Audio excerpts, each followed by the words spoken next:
Heureux de vous retrouver encore au rendez-vous du donner, du recevoir. La connaissance, c'est un domaine immense. Nul ne peut se prévaloir de détenir toutes les informations.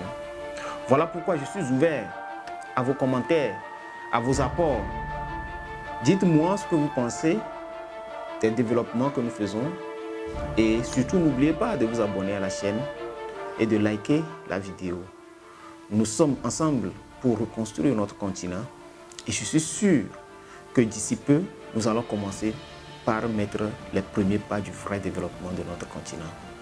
Et sans plus tarder, nous allons continuer cette vidéo en parlant aujourd'hui d'une nouvelle science que les Occidentaux ont cru découvrir dans les années 2008, 2009, 2010 et qui est dénommée l'épigénétique. L'épigénétique, c'est la science qui étudie la transmission des informations, bien des gènes psychologiques ou qui ne sont pas matériels en quelque sorte. C'est-à-dire, l'épigénétique n'étudie pas la forme du visage de l'enfant par rapport à son papa, non. Mais l'épigénétique étudie la transmission de tout ce qui n'est pas physiologique d'un parent à son enfant, par exemple. Par exemple, vous allez voir que la plupart des enfants des riches sont riches. Parfois même en ne rien faisant. Nous ne parlons pas des riches qui ont volé de l'argent. Non, eux ils ne sont pas riches. Quelqu'un qui est riche de façon intrinsèque transmet toujours des gènes et des comportements de riche à son enfant qui même finit par devenir riche même si ce dernier n'a pas fait les hautes études comme on le dit souvent.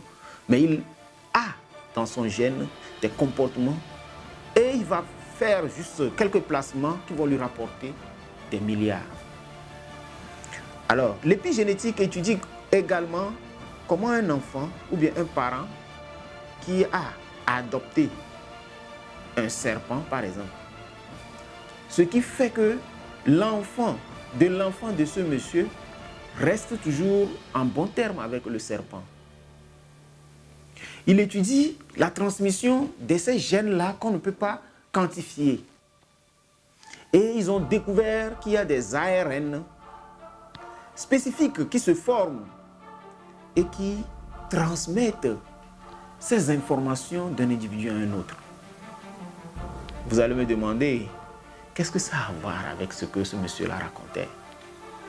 Ça a beaucoup à voir parce que en Afrique, nous savons très bien que dans certaines familles, il y a des animaux qui sont des totems.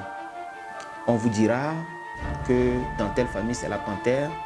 Dans une autre famille, on parlera peut-être du caïman ou bien du crocodile. Et ainsi de suite. Et la plupart du temps, c'est le serpent. Dans beaucoup de familles, que ce soit au nord du Togo ou partout un peu en Afrique, il y a des pactes entre des familles et des serpents. Et tant que la famille continue de protéger ce serpent protège la famille. Beaucoup ont dit oui, ça c'est de la sorcellerie, moi je ne vais pas respecter ça, moi je ne peux pas faire ça parce que moi je suis devenu chrétien. Ça n'a rien à voir avec votre religion, ça n'a rien à voir avec ce que vous vous racontez souvent, mais tout a à voir avec la science. Alors, ça s'explique comment? Lorsque vous vivez avec un animal, c'est ce que nous avons fait avec le chien, et le chien est resté fidèle à nous jusqu'à aujourd'hui. Lorsque vous vivez avec un animal, il se crée des liens entre vous. Vous vous transmettez des gènes. Vous transmettez, il y a des gènes qui codent, des gènes dans votre corps qui codent pour l'animal et des gènes dans le corps de l'animal qui codent pour vous, ce qui vous lie. Alors, ces gènes sont souvent transmis aux générations futures, ce qui les lie également à ces animaux. Et ceci continue jusqu'à ce que la chaîne se brise. Et pour briser la chaîne, il suffit de faire ce qui était interdit et c'est fini. On vous dira par exemple de ne jamais tuer un tel animal, le serpent là, on ne le tue pas dans cette famille. Vous, en tant que chef de famille, si vous étiez un enfant ça n'a pas trop d'effet, mais en tant que chef de famille, vous vous mettez à tuer l'animal en question, vous brisez la chaîne. Certaines familles ont vendu les totems, ils ont vendu des serpents aux Occidentaux, soit disant, bon, nous on n'en a plus besoin, voilà, des choses comme ça. Mais intrinsèquement, le lien qui était entre la famille est brisé. Pour le renouer, il y a des cérémonies spécifiques qu'on fait. Et tout ça là, c'est toujours la science, la pure science. Il suffit de remettre les choses sur le bon ordre, puisque j'ai déjà expliqué ce que c'est que l'utilisation des ondes. Pour ceux qui ne le savent pas, vous pouvez retourner voir la vidéo précédente pour comprendre comment nos ancêtres utilisaient les ondes. Et pour ce qui est de la transmission des gènes, où on dit le scorpion ne nous mord pas dans notre famille, des trucs comme ça, tout se transmet de gène en gène. Et il y a aussi des produits spécifiques que nos grands-parents ont inventés. Il y a des poudres noires qu'on fait, on fait des scarifications sur le corps et puis on met dedans et on vous dit que vous êtes protégé contre les morsures de serpents, vous êtes protégé contre les piqûres de scorpions ou de tarentules et consorts. Tout ceci n'est que de la pure science que nous négligeons aujourd'hui. Alors, pour lutter contre les morsures de serpents, qu'est-ce que nos grands-parents faisaient? Ils prenaient la tête d'un serpent, surtout les serpents venimeux, ils prenaient leur tête, qu'ils torréfiaient avec des herbes médicinaux spécifiques. Alors, une fois la poudre noire obtenue, on mettait dans la cicatrice et puis on faisait cicatriser la partie. Il s'agissait exactement de quoi? Il s'agissait de ce que nous appelons aujourd'hui la vaccination. Vous venez d'être vacciné, chers messieurs, contre les morsures de serpents. Vous venez d'être vacciné contre les piqûres des abeilles ou autres. Mais cela se fait comment? La science nous explique que le vaccin, c'est le virus d'une maladie qui a été atténuée, qu'on nous met dans le corps pour produire des anticorps. Qu'est-ce que nos grands-parents faisaient? Nos grands-parents atténuaient également le venin du serpent, qui est aussi une protéine, tout comme le virus, qui est une protéine. Maintenant, nous savons tous par la science aujourd'hui que pour dénaturer une protéine, il faut simplement le chauffer. Et qu'est-ce que nos grands-parents faisaient? Ils mettaient cette protéine-là sur le feu pour faire quoi? Pour le dénaturer, pour l'affaiblir. Ainsi, ce faisant, lorsqu'on te le met dans le corps, le sang reconnaît le principe actif, produit des anticorps. Comme la dose est très faible, les anticorps sont produits en quantité et protègent maintenant le corps tout entier durant des périodes. Ce qui fait que vous qui avez été vacciné, vous êtes protégé contre les morsures de serpents à vie. Idem pour les morsures de scorpions et autres. Quant à ce qu'on appelle la sorcellerie, les grands-parents ont su ce que c'est que les voyageurs nocturnes.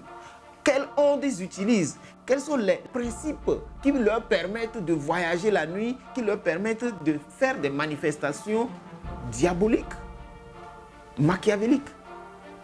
Et ils prenaient les écorces des arbres qui pouvaient lutter contre tout ça. Ils torréfiaient, ils mettaient dans le corps des enfants et l'enfant était protégé. Voilà, chers amis, les principes de base de la médecine africaine, les principes de base de la protection. Et aujourd'hui, si on veut aller vers la vraie protection, la vraie vaccination, nous devons réépouser ce que faisaient nos grands-parents. Parce que c'est le meilleur moyen. Nos vaccins aujourd'hui que l'Occident nous vend, eux-mêmes, ils le dénoncent. Ils y mettent des produits toxiques comme de l'aluminium et autres pour nous rendre malades, pour qu'on puisse payer leurs produits, pour qu'on puisse leur faire de l'argent en tombant de plus en plus malades et de plus en plus souvent. Nous devons réinventer notre propre développement. Nous devons réinventer notre propre médecine. Nos pharmaciens doivent commencer par travailler sur la pharmacie naturelle. Quand on dit la phytopharmacie, ça ne s'arrête pas seulement aux recherches des principes, comment préparer les herbes et tout, ça va au-delà de tout ça. Ça va au-delà de tout ça. Ça va jusqu'à dans la production même des produits qui protègent l'homme contre beaucoup de maux. Et pour aller encore plus loin, il y a des entités qui ne sont pas toujours dans notre monde visible, mais qui avaient la réputation de lutter contre des maladies, de lutter contre des phénomènes invisibles. Ces entités, les grands-parents les installaient à l'entrée du village. Et quand la maladie, c'est des maladies ravageurs comme la peste et la variole, quand cette maladie arrivait, ces entités qui travaillent toujours avec les ondes, c'est pourquoi ils ne sont pas visibles à n'importe qui. Il faut avoir été initié, il faut avoir les principes directeurs qui te permettent de voir dans l'onde pour pouvoir le voir. Et des gens les croisent à des moments donnés et ils savent qu'ils existent. Parfois, vous entendez leur bruit, mais vous ne les voyez pas. Ce n'est pas de la sorcellerie, c'est juste de la science. Et tout ça n'est que basé sur les ondes. Alors, chers compatriotes, chers panafricains, l'heure a sonné à l'Africain de se réapproprier de sa propre culture, de se réapproprier de sa propre science. C'est pourquoi je parle souvent des sciences ancestrales. Il faut qu'on arrive à les concrétiser, à les posséder. En les possédant, on peut maintenant en tirer de bonnes choses et les perpétuer. Non seulement les perpétuer, mais on peut aussi conquérir le monde avec cette science. Et sans trop parler loin, je peux vous dire qu'avec la science que nos ancêtres nous ont léguée, aucune arme atomique ne devrait nous faire peur. Nous n'aurons même pas peur de ce que représente une armée si puissante soit-elle. Parce que nous allons travailler avec la nature. Nous allons parler et les herbes vont nous obéir parce que nous les respectons. Nous allons parler et les forêts vont nous écouter parce que nous les respectons. Nous connaîtrons dans quelle onde communiquer avec les arbres. C'est vraiment bizarre comment la science arrive maintenant à détecter certaines choses. J'ai vu dans un documentaire que les arbres d'une forêt se communiquaient entre eux. Et ceci n'est pas donné à n'importe qui. Il faut étudier les ondes qui traversent la forêt pour voir comment la sève quitte tel arbre pour aller dans l'autre, comment les arbres se communiquaient. Et c'était un documentaire vraiment formidable sur le biomimétisme. Nos ancêtres étaient au courant. C'est pourquoi quand ils disent ne coupez pas les arbres, ils savent de quoi il s'agit. S'ils disent telle forêt est sacrée, ils savent de quoi il s'agit. Il ne suffit pas de décréter une forêt artificielle comme étant une forêt sacrée. Non, pas du tout.